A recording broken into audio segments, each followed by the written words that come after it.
नमस्कार, मैं आपका साथी लक्ष्मण सिंह सुरदना। आज आप एक इस घोटाले की बात कराला जो आज ताणी रो जो इंडिया रे इतिहास में सबसे बड़ो जो घोटालो हो। जो अब बात करा भी घोटाले री तो जो घोटालो है जेके शुरुआत कटे से हुई और कट हजार खत्म हुई और ये घोटाले में कितने करोड़ नुकसान हुए और कितना परिवार नुकसान हुआ। तो सबसे पहले बात करा नुकसान री तो इन घोटाले में 5 करोड़ परिवार ने नुकसान हुए हैं और बात करा बटी अगर रुपया री तो इन 30 लाख करोड़ रुपया रो नुकसान हुए है। जी हां, सगम बड़ो जो घोटालो है जेके शुरुआत हुआ है 21 महीने आपारा लोकसभा रा जका चुनाव खत्म होना रे बाद में 1 तारीख ने जो ओपिनियन पोल हुआ है बट शू ई घोटाले की शुरुआत हुए और ई घोटाले में कौन कौन शामिल आ और कौन कौन नहीं आ जका मैं थाने वीडियो में बता सा। अब जो घोटालो हो भी घोटाले ने क्यों उजागर करियो तो मैं बता दूं कि अपारा जगह इंडिया गठबंधन रा जगह नेता राहुल गांधी भी मां घोटाले रो जो उजागर करियो है। वे लगातार बता रहे हैं कि अपारा जगह प्रधानमंत्री नरेंद्र मोदी और गृह मंत्री जगह अमित शाह है जगह लगातार इन्वेस्टर कह रहा कि मार्केट बढ़ सी और आज शुरुआत आठे भी ना और जगह नरेंद्र मोदी और अमित शाह जगह परम मित्र जगह गौतम अडानी है बिहार द्वारा और जितना भी न्यूज चैनल है बिहार भी द्वारा जो ओपिनियन पोल दियो गयो 20 घोटाले की शुरुआत हुई। प्रधानमंत्री अमित शाह और नरेंद्र मोदी बार बार मंत्री नरेंद्र मोदी और गृह मंत्री अमित शाह लगातार इन्वेस्टर ने बार बार आई बात कर रहा कि ओ जो मार्केट है जो बढ़ सी और ई जगी बात रो जो हर चीज रा जगह प्रूफ है जगह बार जगह राहुल गांधी जी जगह प्रेस कॉन्फ्रेंस करी है शेयर मार्केट ने लेपना तो बिन जगी सगली बातें हैं जिका मैं आप लोगों ने दिखाने से पहला आप लोगों ने एक चीज और दिखा दूं कि जगह अमित शाह और अपना प्रधानमंत्री नरेंद्र मोदी जगह न्यूज चैनल पर जा कहो कि इन्वेस्टर की मार्केट बढ़ सी भी मैं आप लोगों ने सुनानी चाह रहे हो। सुनो आप लोग। इन चुनाव का नतीजा आएगा, आप उस हफ्ते भर में देखना कि यानी भारत का स्टॉक मार्केट के लिए उसके सारे जो उनके प्रोग्रामिंग के जो प्रोग्रामिंग वाले सारे उनके थक जाएंगे। स्टॉक मार्केट के लिए आकलन नहीं कर सकता, पर नॉर्मली जब स्थिर सरकार आती है तो स्टॉक मार्केट बढ़ता है। इसलिए मैं कह रहा हूँ कि 400 पार होने वाला है, मोदी जी की स्थिर सरकार आने वाली है तो निश्चित रूप से बाजार ऊपर आए। अब बात नरेंद्र मोदी जी और अमित शाह जी बात सुन आप लोगों ने कहीं कुछ लाग रही है। अब बात करा तो जगह ओपिनियन पोल आया यानी कि 1 तारीख ने जो ओपिनियन पोल आया कि बीजेपी 400 पार है और फिर जी बीमारी हकीकत है 400 सीटा ने लेपना की जी हकीकत माना तो 4 तारीख ने बाबियों सु कोसो दूरी और बी वजह से हुई 4 तारीख को जो मार्केट डाउन गयो भी सबरी बातें है जो कि राहुल गांधी जी की आपकी प्रेस कॉन्फ्रेंस में बता रहे हैं। आप लोग भी देखो। नमस्कार, कैसे हैं आप? थोड़े शेल शॉक्ड लग रहे हो। ये कांग्रेस पार्टी ने क्या कर दिया, कैसे कर दिया? हाँ, अच्छा इसी के कारण है ये। अच्छा ज्यादा लोग आ गए। ओके नहीं, देखिए आज हम बड़ी इंपॉर्टेंट चीज के बारे में आपको कहना चाहते हैं। पहली बार हमने नोट किया कि चुनाव के समय प्रधानमंत्री ने, होम मिनिस्टर ने और फाइनेंस मिनिस्टर ने स्टॉक मार्केट पर टिप्पणी दी। प्रधानमंत्री ने 2-3 बार 4 बार देश को कहा कि स्टॉक मार्केट तेजी से आगे बढ़ने जा रही है।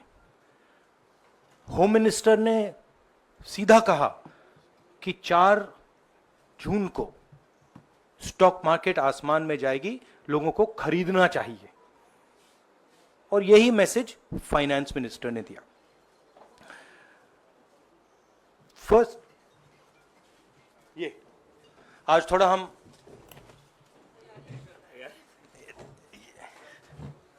तो ये क्रोनोलॉजी है।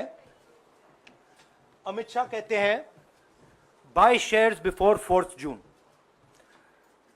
19 में नरेंद्र मोदी जी कहते हैं stock market will break records on June 4। फिर 28 मई को रिपीट करते हैं। 1 जून मीडिया झूठे एग्जिट पोल रिलीज करती है। बीजेपी का ऑफिशियल जो इंटरनल सर्वे था वो उनको 220 सीट दे रहा था। तो ये इंफॉर्मेशन बीजेपी के लीडर्स के पास था। इंटेलिजेंस एजेंसीज ने 200 और 220 के बीच में सरकार को बताया था कि उनकी सीट्स आ रही हैं। 3 जून को स्टॉक मार्केट सारे रिकॉर्ड तोड़ देता है और 4 जून को खटाक से स्टॉक मार्केट अंडरग्राउंड चला जाता है। अगला स्लाइड दिखाइए जरा। ये देखिए 31 मई massive stock activity, more than double what was there on 30th, more than double what was there on 29, 28। ये अनोमली देखिए। ये कौन लोग हैं? ये वो लोग हैं जो जानते हैं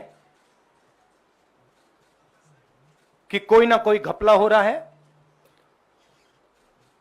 हजारों करोड़ रुपए यहां पे इन्वेस्ट हुए हैं, फॉरेन इन्वेस्टर्स ने इन्वेस्ट किए हैं और उसके बाद 30 लाख करोड़ रुपए का लॉस होता है। किसका लॉस होता है? रिटेल इन्वेस्टर्स का लॉस होता है। तो ये जो आप देख रहे हैं हिंदुस्तान की स्टॉक मार्केट की हिस्ट्री का सबसे बड़ा स्कैम है और इसके बारे में हम कुछ सवाल पूछना चाहते हैं।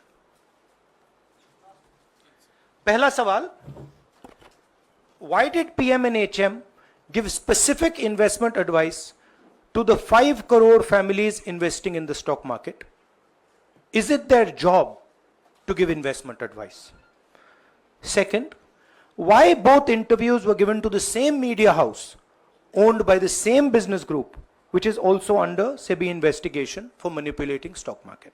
Third, what is the connection between the BJP, the fake exit pollsters and the dubious foreign investors who invested one day before the exit polls were announced and made a huge profit at the cost of 5 crore families?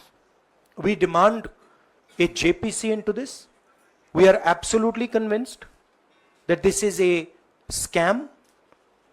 Somebody has made thousands of crores of rupees at the cost of Indian retail investors, and the Prime Minister and the Home Minister have given an indication to buy. And this is a criminal act. So we demand today a joint parliamentary committee to investigate this. मैं हिंदी में बोल देता हूं। प्रधानमंत्री ने देश की जनता को इन्वेस्टमेंट एडवाइस क्यों दी और 5 करोड़ परिवारों को जो इन्वेस्ट करते हैं उनको प्रधानमंत्री ने, होम मिनिस्टर ने स्टॉक खरीदने का आदेश क्यों दिया?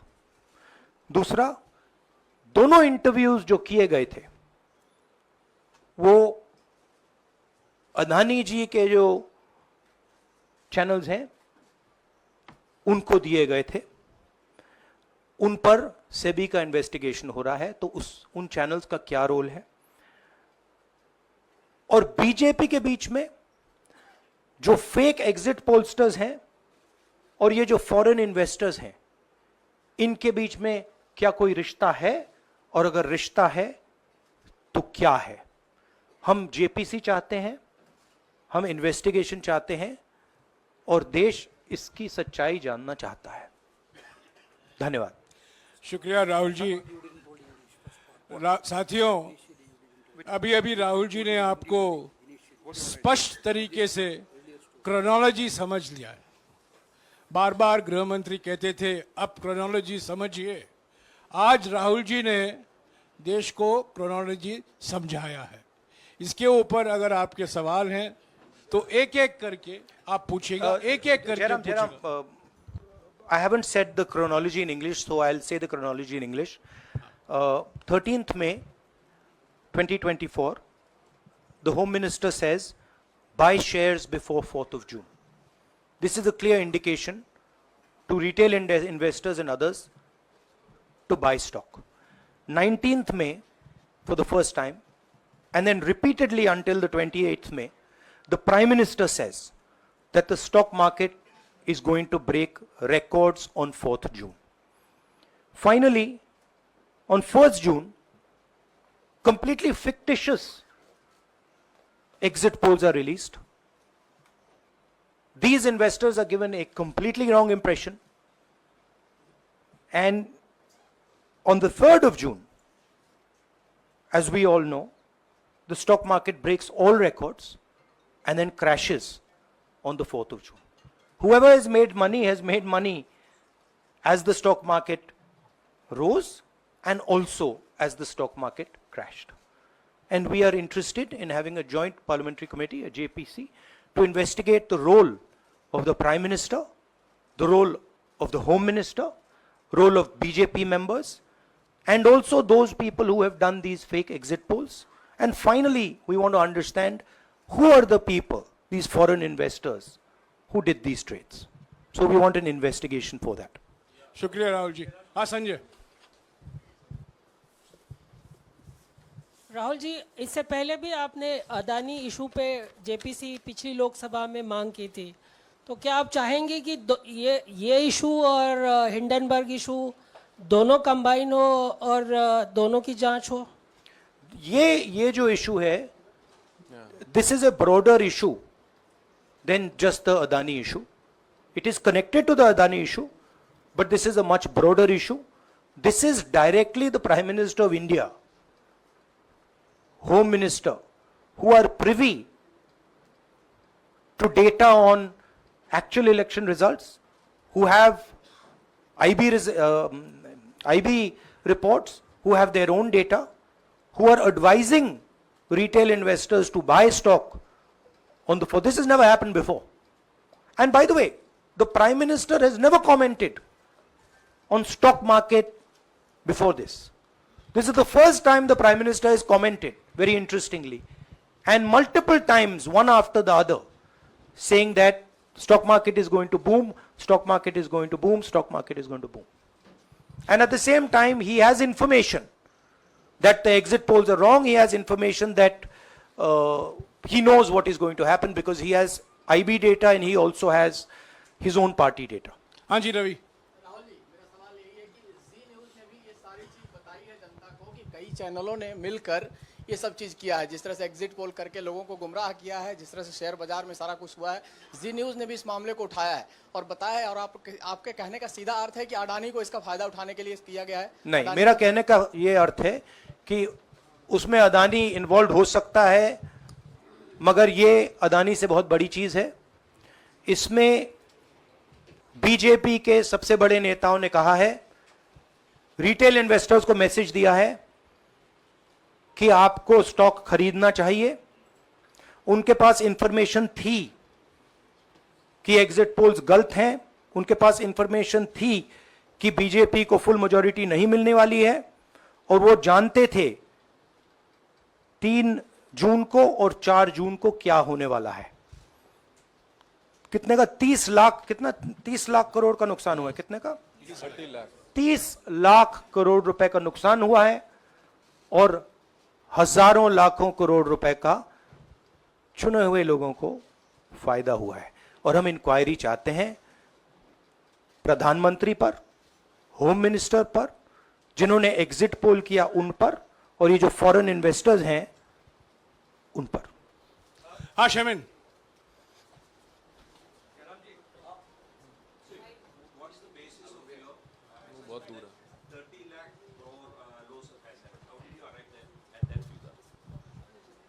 Do you want to explain? This is based on the value, market value of all the companies the day before the results came and the market value of the stock market of all the companies at the end of the day on results. हाँ संजीव, एक minute Sanjeev. Rahul ji, you've talked about, are you alleging the involvement of the Prime Minister and the Home Minister? Yes. And whose money is it? Yes, Are you that, saying that it is what I their am money? saying. I am saying that people very high up in the BJP have carried out this scam. I am saying they had partners who carried out these exit polls. We would like to know if these exit polls were actually carried out, if people were actually sent out, and we'd also like to know the methodology of these polls. We'd like to understand who these investors are. We have some sense of who these investors are. So we are not just speaking out of the air. We are confident that if an investigation is done, interesting things will be revealed. And we think the Prime Minister and Home Minister are directly involved in this. हाँ Siddharth, companies की भी आपको लगता है जांच होनी चाहिए जिनके शेयर बहुत अप गए, जिनके सबसे ज्यादा शेयर खरीदे गए और जिनके शेयर उसके बाद में बीच में बेचे भी गए, तो उन कंपनीज का भी को भी इस दायरे में आना चाहिए, आपको लगता है? हमारा कहना है कि यहाँ पे बड़ा क्लियर है कि स्कैम हुआ है। प्रधानमंत्री ने डायरेक्टली कहा है, होम मिनिस्टर ने डायरेक्टली कहा है, इंडिकेट किया है जनता को कि स्टॉक मार्केट ऊपर जाएगी। होम मिनिस्टर ने तो साफ कह दिया कि खरीदना चाहिए।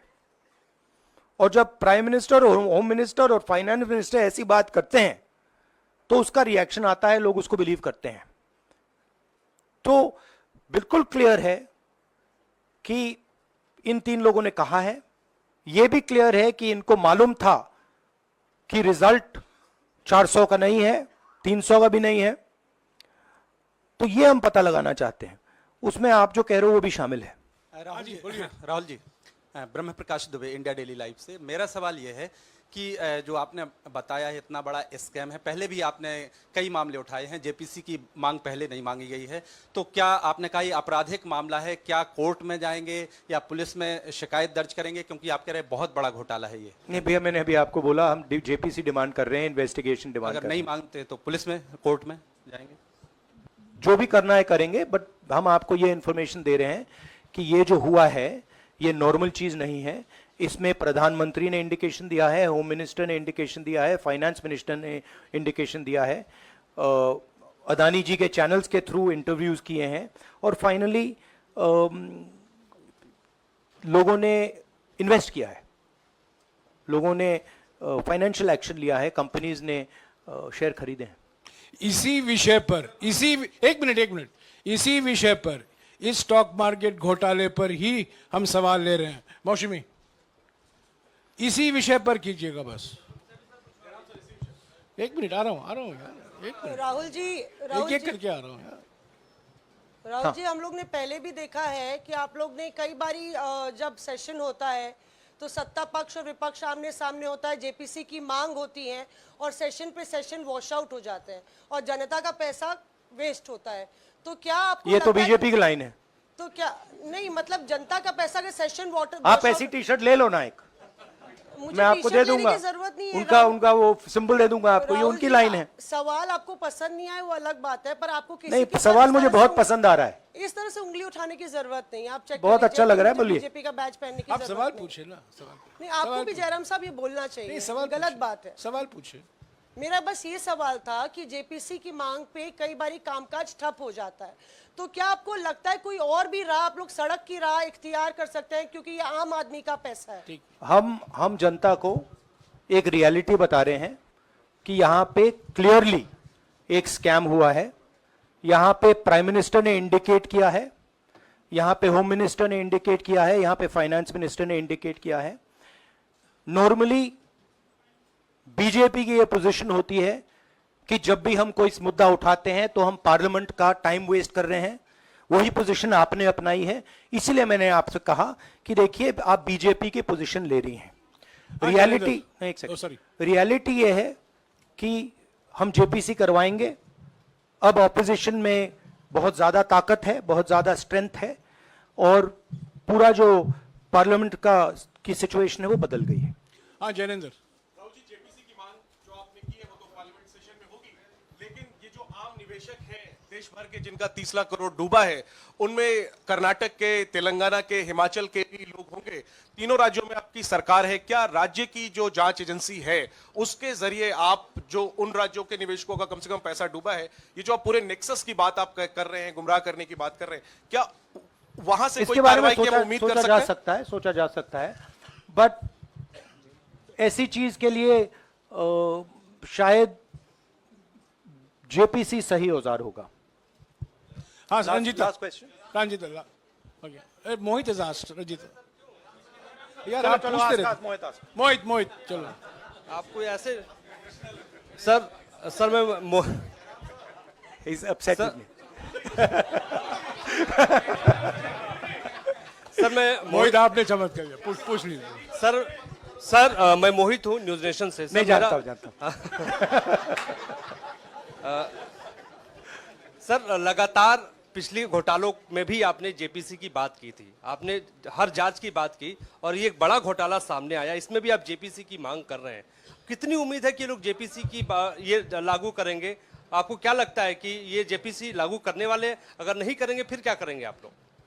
नहीं, हम प्रेशर लगाएंगे, डालेंगे, बट मुझे लगता है कि जो पहले राजनीतिक सिचुएशन थी, जिस इम्प्यूनिटी के साथ प्रधानमंत्री पहले काम करते थे, मुझे लगता है वो अब खत्म हो गया है, तो दूसरा नतीजा आएगा। राहुल जी, ये आखिरी है क्या और दो लेंगे? ये आखिरी है। आखिरी नहीं, आखिरी हो गया, इन्होंने कह दिया आखिरी। ओके रंजीता।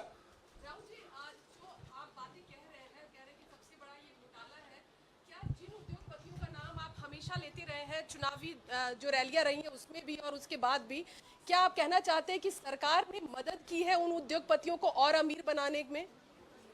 नहीं, मैं कह रहा हूं, मैं सिर्फ सरकार की बात नहीं कर रहा हूं, मैं दो इंडिविजुअल्स की बात कर रहा हूं।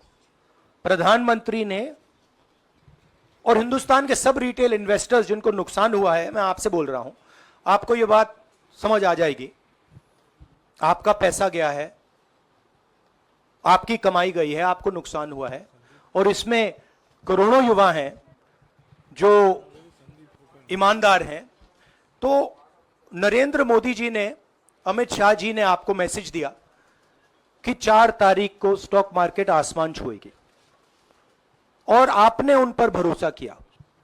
मगर सच्चाई यह थी कि नरेंद्र मोदी को मालूम था कि 4 जून को स्टॉक मार्केट आसमान नहीं छुएगी। 4 जून को स्टॉक मार्केट का जबरदस्त नुकसान होने जा रहा है, क्योंकि उनके पास इंटेलिजेंस की रिपोर्ट थी और बीजेपी का जो इंटरनल असेसमेंट था 220 सीट का, वो उनके हाथ में था।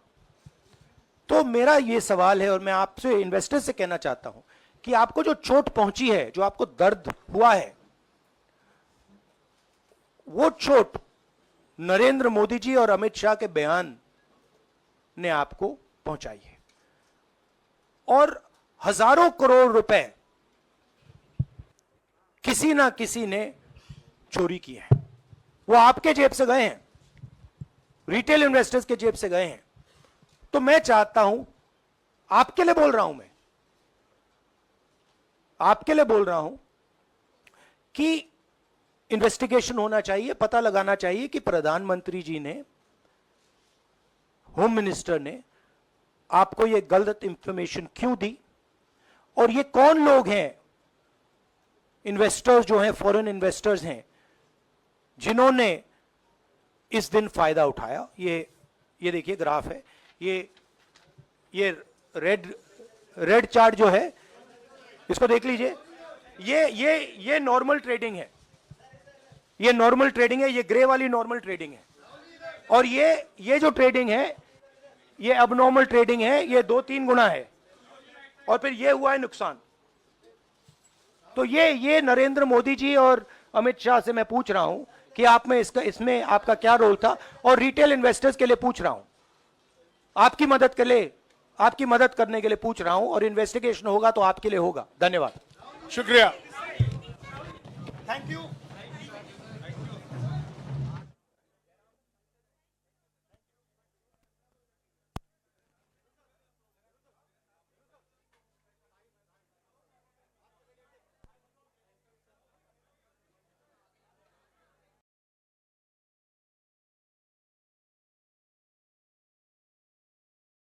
तो अब आप लोगों ने सुना राहुल गांधी जी ने अपनी जो प्रेस कॉन्फ्रेंस है उसमें क्या क्या तर्क दिए हैं और क्या क्या बताया है। तो आप लोगों को भी क्या लगता है इस मुद्दे की पड़ताल होनी चाहिए या नहीं होनी चाहिए? अगर पड़ताल होती है तो अभी जो मोदी का जो 3.0 जो संसद अभी चालू होगा तो उसमें मैं आप लोगों को बता दूं वो बड़ा हंगामेदार होने वाला है। तो अब इस मुद्दे की पड़ताल को लेकर अपन एक इन्वेस्टर से मिल रहे हैं और उस इन्वेस्टर से अपन बात करते हैं कि इस मुद्दे का क्या रहा, क्या लेखा जोखा है, क्या नहीं है। तो उनसे बात करते हैं, वो क्या बताते हैं बाद में बात करते हैं। अब अपने साथ में इन्वेस्टर श्रीमान राजकुमार जी मंडा अपने साथ में है। अपन इनसे सिर्फ 5 सवाल करेंगे भी कि या ये सही है या गलत है। तो राजकुमार जी आपसे मेरा पहला सवाल ये है कि जो अभी जो राहुल गांधी जी ने जो प्रेस कॉन्फ्रेंस करी है जिसमें शेयर मार्केट को लेकर उन्होंने कहा है और मोदी सरकार को भी घेरा और अमित शाह को भी घेरा, तो उस पर आपकी क्या राय है? कहीं ना कहीं यहाँ हमें ऐसा लगता है कि राहुल गांधी जी भी गलत नहीं है, क्योंकि ये किसी स्टॉक मार्केट में किसी नेता या किसी कंपनी का प्रॉपर इशू नहीं होता। उनको मार्केट के अंदर ये कहना नहीं होता कि मार्केट ऊपर जाएगा या नीचे जाएगा। अब उनकी भावनाओं पे डिपेंड करता है कि वो देश हित में बोले या किसी इन्वेस्टर के हित में बोले। अब मैं आप लोगों ने एक चीज और पूछूं कि अभी जगह अपना जगह मोदी जी और अमित शाह जो को बयान दियो कि इन्वेस्टमेंट की मार्केट बढ़ने वाला है, तो इन बयान पर आपकी कहीं कुछ प्रतिक्रिया है? ये हमारे देश के प्रधानमंत्री है, कुछ बोला है तो सोच के ही बोला होगा, पर इसमें जहां तक सेबी और गवर्नमेंट की गाइडलाइन है, अच्छा, मोदी को स्टॉक मार्केट के बारे में किसी में भी इंटरफेयर नहीं करना चाहिए। अब उन्होंने किस विचार से कहा है कि मार्केट बढ़ने वाला है, जबकि पत्रकार का ये सवाल था कि मोदी जी आपकी अगर 400 सीटें नहीं आती है तो मार्केट का क्या होगा? तो मोदी जी ने बोला था कि हमारी 400 सीटें 400 प्लस आएगी और मार्केट टॉप पे होगा। अच्छा, तो एक सवाल और है कि अमित शाह भी एक बिंबी सवाल आ गया, आप दोनों सवाल आप बात कर लिए। तो एक वो सेबी वाली जो कार्रवाई है, जो सेबी जो कार्रवाई करती है कि सेबी में जो रजिस्टर्ड होगा वो इन्वेस्टमेंट प्लान बता सकता है। तो अपन मान सकते हैं कि अमित शाह और अगर नरेंद्र मोदी जी अगर सेबी में अगर रजिस्टर्ड है या बनाकर सर्टिफिकेट है तो वे बात बोल सके या नहीं बोल सके, भी पर आप लोग कहीं कहना है इस पे? देखो, अगर सेबी को कार्रवाई करनी है और कार्रवाई करे तो ये देखना होता है कि उस दिन सबसे बड़ी ट्रेड कौन से इन्वेस्टर के यहाँ से हुई थी। ये सेबी का काम होता है। स्टॉक मार्केट में जो भी गड़बड़ होती है उसकी कार्रवाई, उस पे विचार या जांच जो भी करती है सेबी करती है। तो इसके अंदर नरेंद्र मोदी और अमित शाह सेबी को विचार करना चाहिए, इसमें राहुल गांधी जी गलत नहीं है। अगर उनका विचार, जैसे 18-19 तारीख से लेके एक अफवाह चल रही थी कि एफआई जितनी भी है फॉरेन इन्वेस्टर हैं वो एग्जिट हो रहे हैं, अच्छा, तो उसके बाद में फिर 2-5 दिन में आया कि नरेंद्र मोदी जी लगे हुए हैं, आरबीआई को कह रहे हैं, एलआईसी को कह रहे हैं, एसबीआई को कह रहे हैं इन्वेस्ट करो, मार्केट को उठाने में लगे हुए हैं। तो अगर उस विचार को देखें, उन बातों को सुने तो वो एक सही भी था, क्योंकि मार्केट अगर बहुत ज्यादा नीचे जाता तो रिट्रेस लेने में काफी तकलीफ होती। अच्छा, और 4 तारीख को जो हुआ था उसके अंदर मोदी जी का कोई हाथ नहीं था। एग्जिट पोल से पहले जो 31 तारीख को मार्केट था हमेशा की तरह चल रहा था। अच्छा, अब एग्जिट पोल 1 तारीख को आया, बिल्कुल मार्केट ने ये कहा कि भाई 400 के आसपास सीटें आएगी, अच्छा, मोदी जी बहुमत के साथ आएंगे। अब 2 तारीख तक 2 तारीख तक मार्केट खुला नहीं, 1 और 2 बंद था। 3 को जैसे ही खुला तो एक बार के लिए मार्केट ऊपर गया था, अच्छा, जैसा एग्जिट पोल ने बोला था। अच्छा। लेकिन ये बिल्कुल गलत है कि वो मार्केट उस दिन मोदी की वजह से गिरा था, क्योंकि जैसे ही 11 बजे के बाद पोलिंग के अंदर राहुल गांधी जी इंडिया जो गठबंधन है वो 200 से ऊपर चल रही थी, 220, 30, 33 आ गई थी। अच्छा, उसके बाद मार्केट गिरना शुरू हो गया था।